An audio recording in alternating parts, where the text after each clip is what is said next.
the Concise RDWorks Learning Lab with Russ Sadler. Session 10, Lenses Part 1. Well, here we are at session 10. We've covered most of the main elements of this machine, so you've got an idea of how this machine is constructed. We've done the science behind it to start with, then we've done the laser tube, the laser beam itself which comes out of the tube.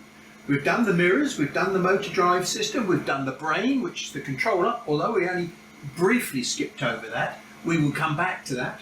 We've done the high voltage power supply, which delivers power to the tube. We've looked at mirrors.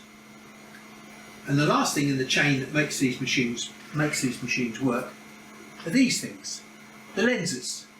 Now, we did touch on lenses very, very briefly when we talked about the world that 10.6 micron laser light sees. Remember? Mirrors, metals.